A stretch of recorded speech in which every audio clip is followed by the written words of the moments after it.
Are we alone in the universe? Are there other civilizations out in the universe that could be like us? Did they come to visit us? Are they trying to visit us? Is there a God? These are all the questions that haunted me all of my life.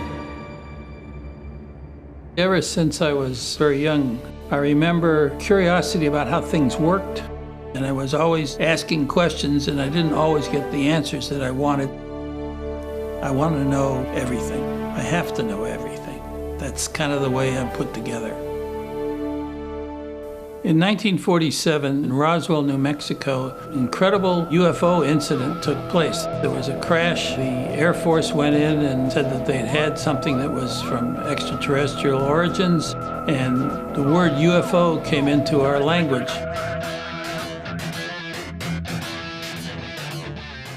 Extraterrestrials were something that we thought about, but now we had an incident to talk about.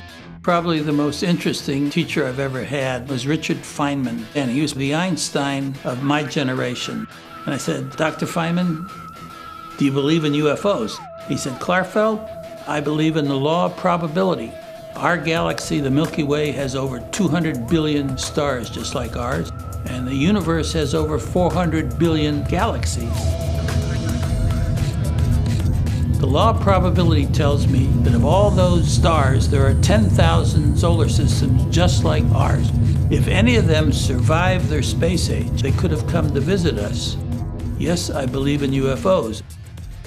This piqued my curiosity, particularly because I had been a student of the Bible before I got to Caltech, and I started to see things that were in the Bible that I couldn't understand.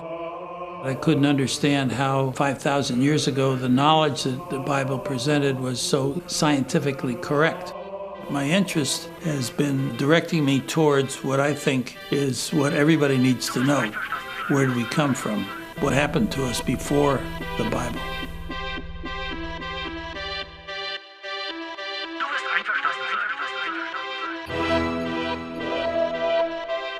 I was fascinated by a brilliant author named Zecharia Sitchin.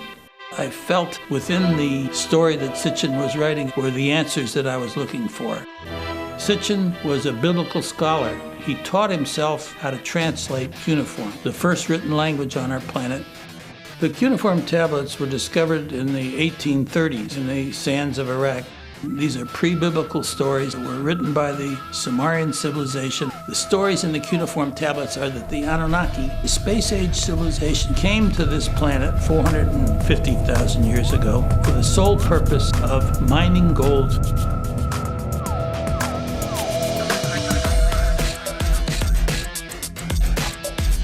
Because of their atomic wars, according to the cuneiform stories, they needed the gold to seed the ozone leak in the atmosphere of their planet.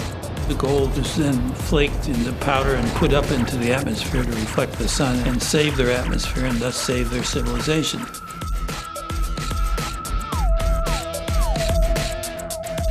They didn't have much gold on their planet, and for 200,000 years mined our gold for the survival of their planet.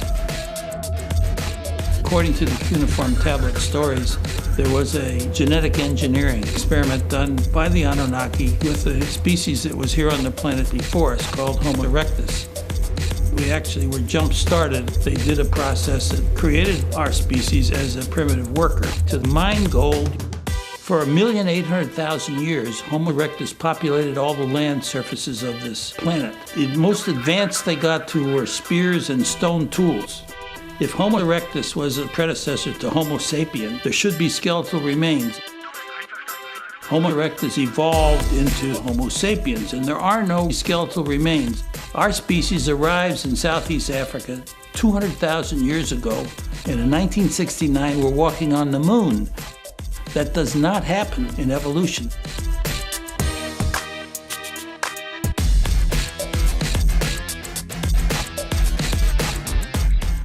The easiest way for an advanced civilization to collect our gold was, rather than digging it out and processing it, was to take placer water, which was stripping the gold out of the veins and bringing it down the river and collecting it by separating it.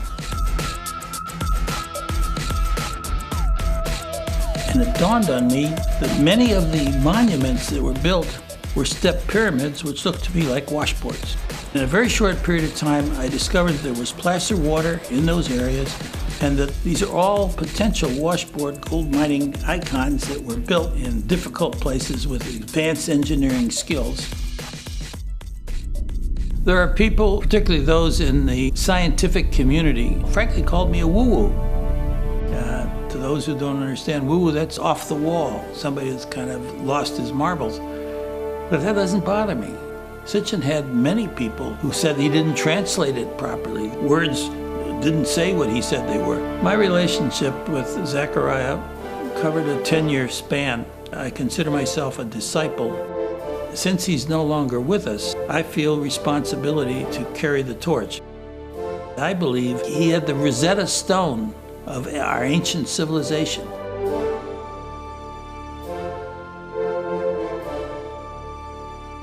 I think that's why these icons were built. And I'm challenging the scientific community to prove me wrong.